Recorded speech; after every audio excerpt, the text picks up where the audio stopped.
I did a panel a couple weeks ago with Ewan at Glass Bookshop, and it was actually that day that we were talking about, like, the opioid crisis. Like, we touched multiple topics. But it was that day. I was doing outreach. It was about 1 p.m. and I stopped by Hope Mission, and there was an old coworker that used to work for Bissell. He works for Hope Mission now. He's literally one of the only Indigenous people that works for Hope Mission, and he's very special.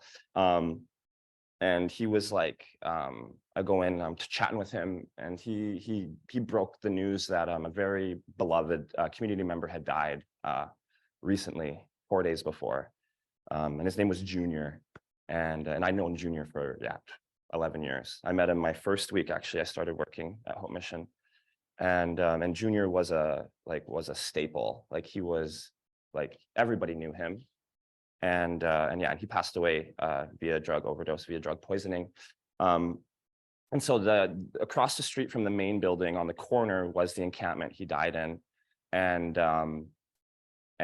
the folks there, so traditionally within Indigenous culture, it's not specific to certain tribes. You know, we all practice different, we all mourn different.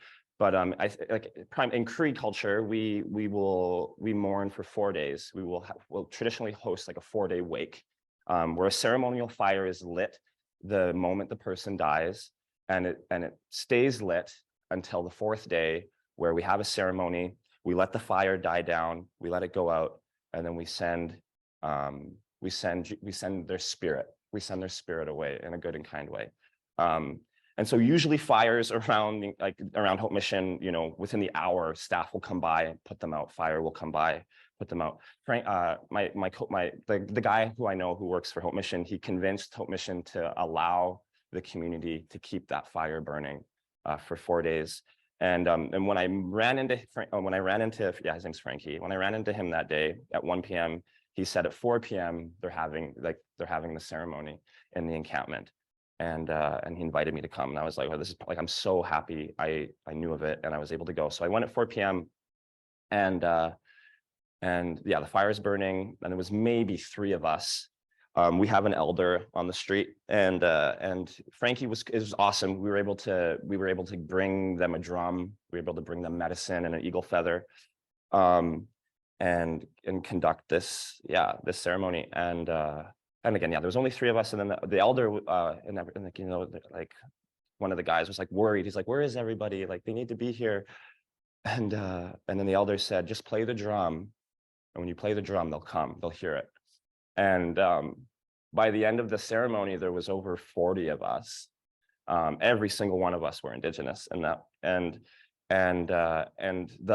was so special. The last piece of wood to burn on the fire was actually in the shape of an eagle feather. And that was, Junior saying goodbye. And then Junior was offered a dignity that that 99% of the Indigenous folks who die on the street don't get. And it was so special, and it was so sacred, and it was like, again, like unlike anything I've ever seen. And I just wish we had the access and the means to conduct these every time, right? Every single person that dies on the street, is a statistic to the government and to the city and to people, right? But every one of those persons, were loved and gave love and led such an incredible life. And so in my response to overdoses, I've come across many fatal overdoses, and I find it like I have a very unique perspective with death, because like to be with somebody in their final moments is very special. And one of the last senses to disappear, to go away, is like their hearing. And so as they're slipping away, you can it's just special. It's like to remind them that they were loved and that they were special. And it's just like I just try my best to like humanize these folks that are so often just swept to the wayside. It was very special that we were able to send Junior on his way home. But it's just unfortunate, like his death was like 100% preventable, right? And so I just hope for the future that we can do our best to save more at all costs.